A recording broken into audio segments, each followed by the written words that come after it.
Hello everyone, and welcome back to RM History. Today I will be going over the history of the Medway Steam Packet Company. I hope you enjoy, and with that said, let's get started. The Medway Steam Packet Company was founded in 1836. The main purpose of the company was to transport people from Strood, Rochester or Chatham up to Sheerness. This would be done by ship. The earliest records of the company date back to the 1830s and 40s.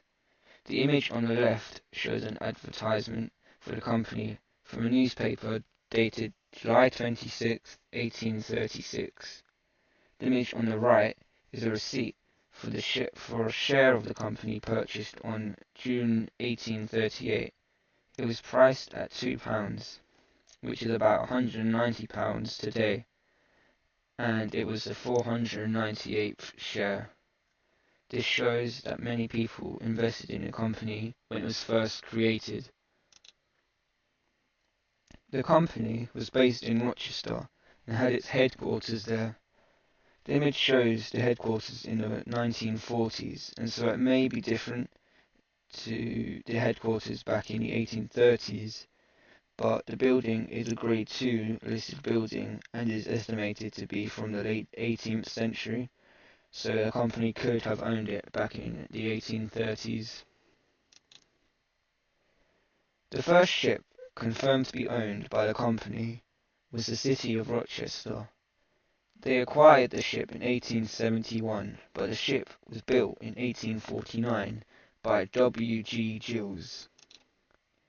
One source about W.G. Gills states, Gills were the ship and barge builders of renown, and they built the Lady of Lorne paddle steamer for the Medway Steam Packet Company in 1871. Gills operated in Rochester from 1853 until it closed in 1910.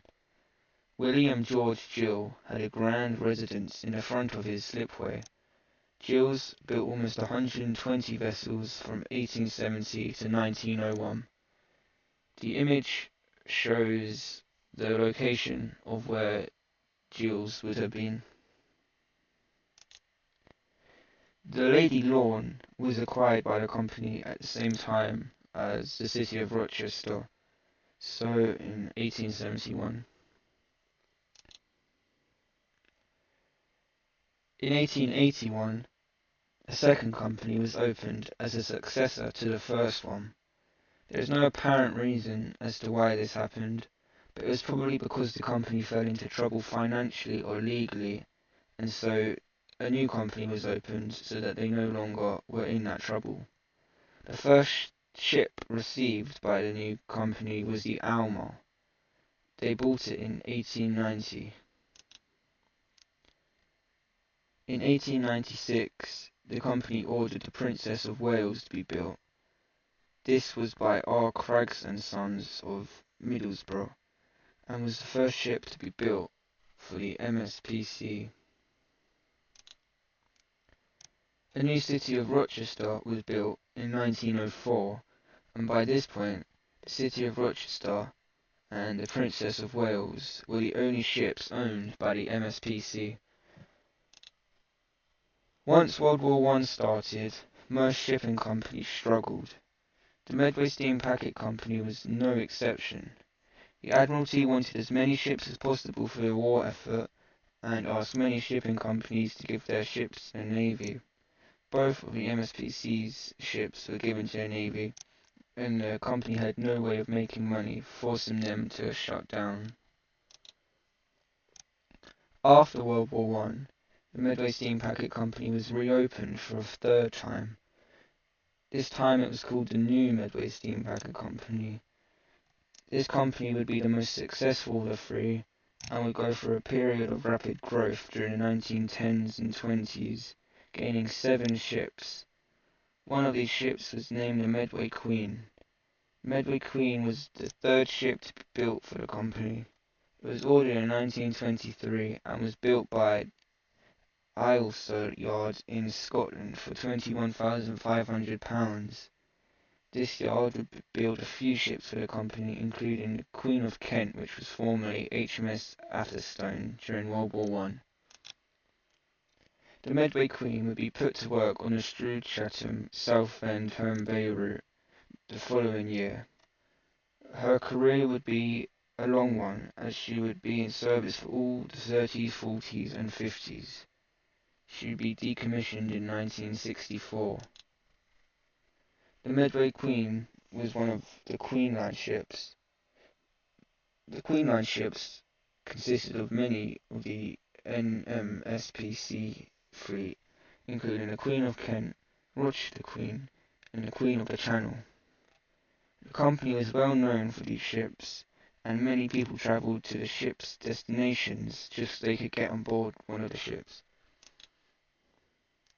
With the rapid expansion of the fleet, by the end of the 1930s the company started making routes all along the Kent coast to East Anglia and to northern France. They also had some of their ships start in London and Medway rather than only Medway. In 1937, the General Steam Navigation Company, or GSN for short, bought the majority of the shares for the new Medway Steam Packet Company and pretty much bought the company. The new Medway Steam Packet Company was still a company after this, but it was heavily controlled by the GSN, and all its actions were looked over by the GSN. During the 1930s, 5 ships were acquired by the company. Some of these ships were diesel-powered motor vehicles, as the company had realized how successful these types of ships were because of the Queen of the Channel. These 5 ships, because of the GSN's increasing control over the company, would be some of the last ships acquired by the new Medway Steam Packet Company. During World War II, much like World War I, the Admiralty wanted as many ships as possible for the Navy. These ships would be given jobs such as troop transport and minesweeping. For most paddle steamers, they were transformed into minesweepers and would hunt down mines on the coast. As the war started, the Medway Queen was fitted out with weapons and armour, so that she could be used as a minesweeper. She was also given the prefix HMS. During the first years of war, most of the new Medway Steam Packet Company's ships would do the same thing. In 1940, the Medway Queen was ordered to head to Dunkirk to rescue some of the soldiers on the beaches. She made 7 trips to Dunkirk and back to Britain, and rescued 7,000 men in total. Because of this, she gained the nickname Heroine of Dunkirk. There isn't much known about the company during the war years, but luckily not all the company's ships were sent to war, and so the company still had a way of making money. The company lost 3 ships during the war: the City of Rochester II, the Queen of the Channel, and the Royal Sovereign. The City of Rochester was bombed by a plane. It survived the bombing, but was scrapped as the repairs were too costly. The other 2 were mined and sank. When the war ended, the company owned 4 ships. The Essex Queen was soon scrapped in 1946, leaving only 3 ships in the company's possession. In 1945, the Rochester Queen II was acquired by the company. This ship was the last ship acquired by the new Medway Steam Packet Company. In 1946, Queen of Kent and Queen of Thanet were sold. This meant that only 2 ships remained in the company's possession.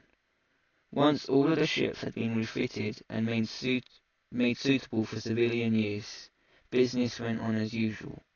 The ships of the company would continue carrying passengers all over the South. Once the 50s arrived, as stated before, the company only had 2 ships.